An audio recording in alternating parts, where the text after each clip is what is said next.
প্রত্যেকটা নবীকে ওহী দিয়েছেন। সব নবীর ক্ষেত্রে অসংখ্য অগণিত নবী, আল্লাহ তাআলাই ভালো জানেন কত নবী।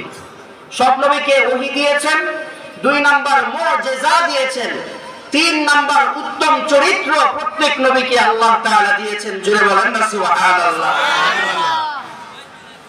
গভীর মনোযোগ মুসলমান ইমানদার, সব নবীর জন্য, সব রাসূলের জন্য আল্লাহ তাআলা সবার জন্য আমভাবে তিনটা গুণে গুণান্বিত করেছেন। কিছু কিছু নবীকে আল্লাহ তাআলা স্পেশাল মর্যাদা, স্পেশাল সম্মান দান করেছেন।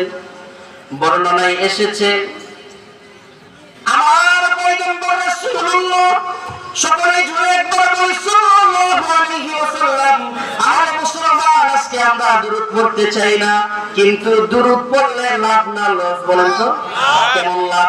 দুইটা ঠোঁট যখন একত্রিত হয় আল্লাহ তাআলা ওই যে বান্দা সাল্লাল্লাহু আলাইহি ওয়াসাল্লাম, দুই ঠোঁট একত্রিত হয়েছে না, সাথে সাথে এই খবর মদিনাতে নবীর কাছে চলে যায়। সুবহানাল্লাহ।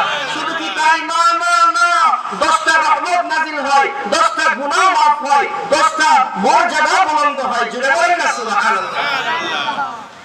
যত নবী পয়গম্বর দুনিয়াতে আল্লাহ পাঠাইছেন, সব নবীর মর্যাদা যদি এক পাল্লায় রাখা হয়, আমার নবীর যদি একটা মর্যাদা, আমার নবীর যদি একটা সম্মান এক পাল্লায় রাখা হয় রে, সব নবীর মর্যাদা সম্মান থেকে আমার নবীর সম্মানের ওই একটা সম্মানের পাল্লা ভারী হয়ে যাবে। স্পেশাল আল্লাহ তাআলা সব পয়গম্বরদেরকে তো এই 3টা গুণ দিয়েছেন। আমার কথা কি বুঝতেছেন?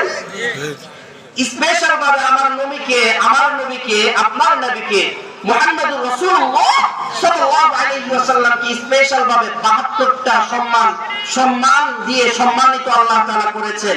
72টা বলার তো সময় নাই, একটা বা দুইটা হয়তো বলতে পারবো। যেই সম্মানগুলো, যে ইজ্জতগুলো, যে গুণগুলো অন্য কোন নবীকে আল্লাহ দেন নাই। নাম্বার 1,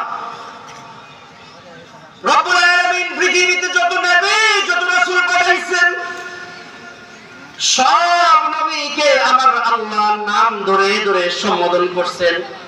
বলে প্রমাণ কোথায়? কোরআনেই তো প্রমাণ আছে।